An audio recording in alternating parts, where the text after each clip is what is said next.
청년이 되었을 때 본격적인 인터넷 시대를 맞이하였는데 여러 초기 검색, 메일 사이트들이 서서히 이름을 알리기 시작하였죠.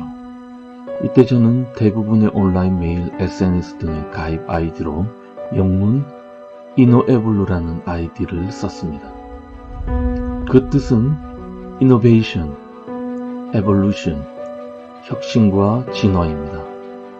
혁신적 진화라는 의미입니다. 혁신적인 놀라운 일들을 내 삶 속에 항상 기원하는 의미를 담았습니다. 어릴 적 밤하늘을 보며 생각했던 우주의 아름다움은 현실 속에서 의도치 않은 갈망을 던져줍니다. 변화에 대한 욕구라고 할까요? 누가 이야기하다 보니 밤하늘을 많이 쳐다본 사람은 그때 무엇을 느끼든 간에 마음속 한자리에 알 수 없지만 어떤 이루고자 하는 미지의 욕망을 갖는다.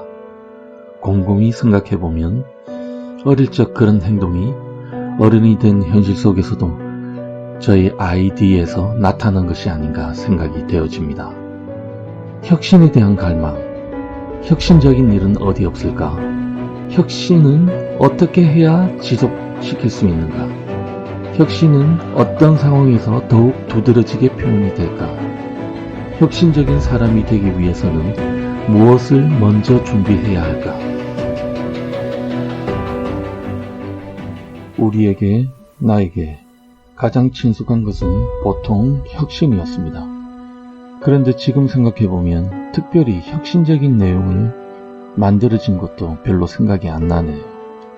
그 혁신을 뒤로 하고 이제 에볼루션이란 단어에 집중을 해봅니다. 에볼루션, 진화, 일반적으로 생물이 집단의 번식과 이익을 위해서 다세대를 거쳐 일어나는 변화의 능력이라 이야기합니다. 저희 아이디어로 쓰고 있는 혁신적인 진화는 사실상 어떤 돌파구가 있을 때 나타나는 충격적인 발전된 변화의 형태라고 이야기할 수 있겠습니다. 진화가 그렇게 쉽게 이루어지지 않는 것이다 보니 우리는 항상 이런 진화적 모습에는 많은 집중을 하지 못하는 것이 사실입니다. 오로지 생활의 혁신, 일의 혁신, 생각의 혁신, 시스템의 혁신 이런 것들만 온통 생각을 하죠. 에볼루션이란 단어도 많이 써왔던 나에게 어느 날 영감을 받은 것일까요? 여기 에볼루션의 E를 뺀 나머지 단어에 집중을 하게 됩니다. 볼루션. 이 단어는 과연 어떤 의미일까? 확인해보자 하는 욕구가 솟아올랐습니다. 보통 E 라는 것은 영어 의미로 밖으로 향하다, 토출되다, 튀어나가다라는 의미를 가지는데 그럼 볼루션이 대체 뭐길래 그 볼루션은 튀어나간다는 말인가? 이런 생각이 들더군요. 20년이란 세월 동안 이 단어를 써왔는데 이제서야 그 내용을 심층 분석해봅니다. 정말 저는 게으른 걸까요? 그런데 역시나 볼루션이란 단어는 그렇게 쉽게 보여지는 단어가 아니었습니다.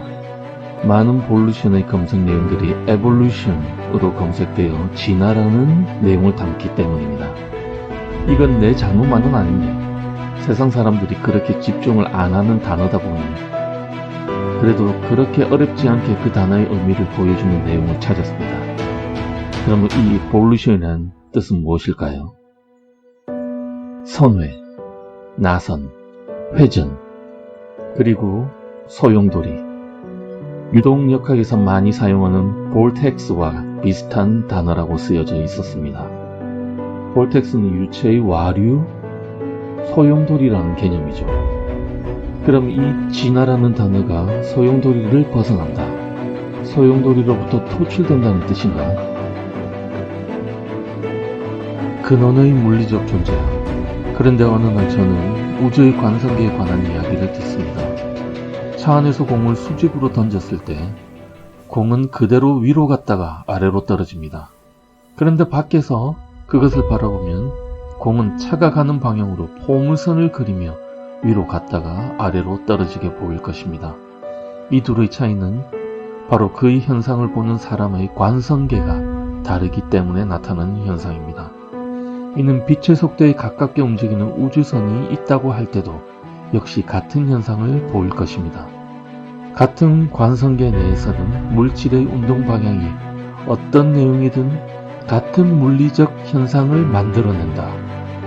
간단히 말해서 현재 우리는 모두가 함께하는 어떤 관성계 내에서 존재해서 일반적으로 일어나는 보편적인 물리 현상을 보고 있지만 그 관성계가 어떠한 속도로 진행하는지를 절대 알 길이 없다는 논리입니다.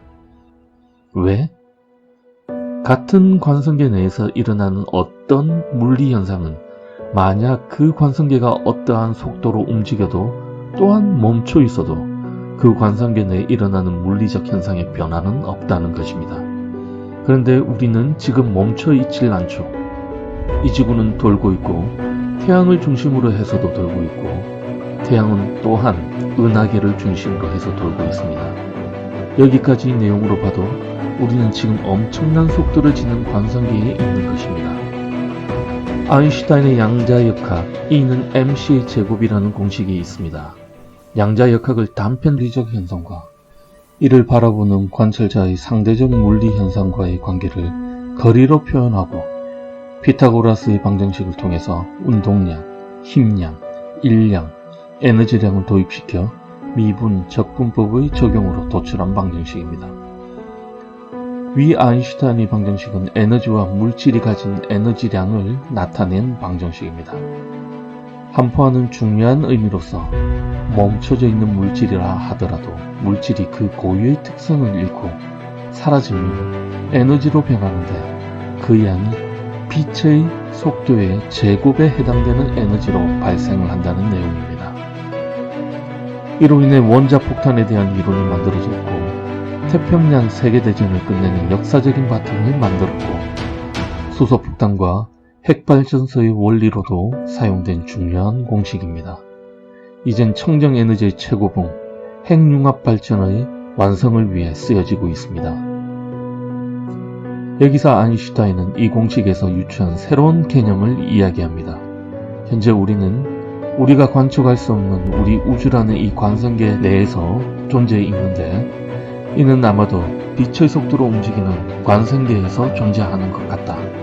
이는 전반적으로 우리가 볼 수 있는 보편적 물리적 현상들을 만드는 요소로 작용하는 것 같다. 여기서 중요한 내용이 우리가 볼 수 있는 모든 물리적 현상이라는 것인데 가장 중요한 물리적 현상은 바로 시간이라는 것입니다. 그러니까 현재 우리는 빛의 속도로 이동을 하고 있고 이 빛의 속도로 인해 바로 시간이 탄생되는 계기를 만들어 준 것입니다. 서서히 제가 하고 싶은 핵심적인 이야기로 들어가고 있습니다. 물질의 탄생 비하도 이 빛의 속도의 이동과 연관이 있다는 것입니다. 양자역학의 근본적인 이론 중 물질은 입자이자 파동이란 말을 들어보셨을 겁니다. 이는 광자의 이중 슬릿 실험에서 밝혀낸 현상입니다. 광자를 두 개의 구멍이 뚫린 벽을 향해 쏘고 그 구멍을 통과한 광자가 최종 막힌 벽에서 어떻게 나타나는지 광자의 발현 현상을 통해서 광자의 물리적 특성을 밝히려는 실험이었습니다. 결론적으로 말하자면 우리가 이 광자의 발현 현상을 관측을 하게 되면 입자로서의 특유의 물성으로 발현되고 그것을 관측하지 않으면 파동의 현상을 나타낸다는 것입니다.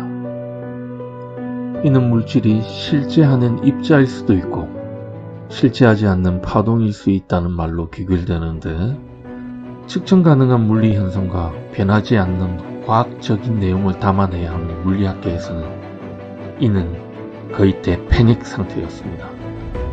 전 세계 물리학계를 그야말로 충격으로 빠지게 할 수 있는 사실이었죠. 그 내용이 얼마나 충격적이었으면 고양이까지 들고 와서 여기서 슈레딩거의 고양이라고 합니다. 이 현상과 실험에 대해 비판을 했을까요? 광자의 실험은 다른 특별한 물질과는 조금 다르죠. 바로 빛의 속도로 움직이는 물질이었습니다. 현재 우리가 일반적으로 보는 물질들은 우리 관성계에서는 일반적으로 정지해 있습니다. 우리의 들판, 산들, 나무, 꽃 다 마찬가지입니다. 결론적으로 이야기하자면 물질은 입자와 동시에 파동의 성질을 가지는데 물질의 속도가 작을수록 입자의 성질을 가지고 물질의 속도가 빛의 속도에 근접할수록 파동의 성질을 더 크게 가지는 것입니다. 역시 이 물질이라는 자체는 그 물질이 가지고 있는 자체 운동 속도 에너지에 많은 연관이 있는 것으로 보입니다. 위 내용은 최근에 생물에서 발생하는 분자 단위의 물질을 이중 슬릿 실험에서 이와 같은 결론을 증명해 내기도 했습니다. 분자 단위는 애매하고 없는 것 같은 광자와는 크게 다르죠. 분명 우리가 만질 수 있는 물질입니다. 이로써 우리가 보는 세상의 만물은 입자와 파동의 성질을 동시에 지닌 물질이 됩니다. 그런데 저는 여기서 의문을 표합니다. 과연 물질은 입자와 파동의 성질을 동시에 지닌 것인가? 갑자기 무슨 뚱딴지 같은 말이냐고요? 물질은 자체가 입자로 표현이 됩니다. 입자라는 말은 형태가 있다는 것이니까요. 다시 위의 말을 되바꾸면 물질은 물질이자 파동이다. 물질은 당연한 물질이지요. 물질 자체는 파동이 아닌 것입니다. 자, 그럼 다른 식으로 이야기를 해보겠습니다. 땡땡땡은 입자이자 파동이다.